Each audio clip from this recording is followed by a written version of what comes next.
The history of military aviation knows machines that stayed in service far longer than even their designers could have imagined. The American F-5A first took to the skies back in 1959. Its second generation, the F-5E, flew in 1972. And our hero today appeared just 7 years ago and is currently flying active duty with the Royal Thai Air Force. Meet the F-5TH TCU, better known as the Super Tigris.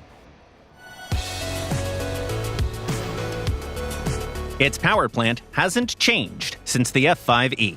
Two engines producing a combined 4.5 tons of thrust push the fighter to around 1,280 kilometers an hour at sea level. That performance doesn't impress much at the Super Tigris' battle rating, but the jet's defining quality remains its superb handling and reliability. The F-5 isn't famous for raw power or turn rate, but for how predictable and responsible it feels. The aircraft does exactly what you expect in every maneuver, which is an invaluable trait in head-on attacks. It excels in the early break and return trick. Pull away from the merge just before the shots, then snap back onto the firing line when the opponent least expects it. But that was true for earlier versions as well. What sets the Super Tigris apart and earns it a higher battle rating is its modern weapons suite. It can carry some of the best short-range infrared missiles in the game, the AIM-9M or Python 3, along with the Derby medium-range active radar missiles. Between the two short-range options, we recommend the Sidewinders. They may be slightly less agile than the Israeli Pythons, but they're far more resistant to countermeasures and have low-smoke motors. A capable radar and helmet-mounted display make the Super Tigris a lethal dogfighter at close and medium ranges.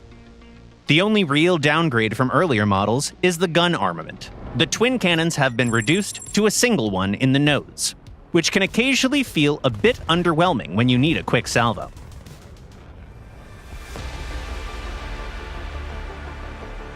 On the other hand, its ground attack potential has improved dramatically. The central hardpoint can carry a lightning targeting pod with a thermal imager and auto-tracking. It's useful even in air battles, like when you play markerless modes.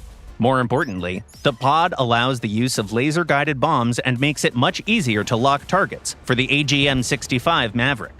And if you'd rather go for raw payload, you can drop the pod in favor of an additional 2,000-pound bomb, aided by a built-in ballistic computer.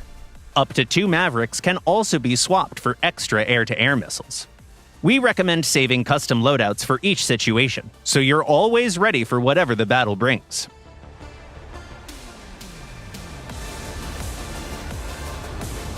Conceptually, the Super Tigris follows the same path as the Swedish Viggen DI, the Israeli Kfir C-10, and the German F-4F Phantom ICE. All of them are aircraft from a previous generation upgraded with modern weapons and avionics to extend their service lives.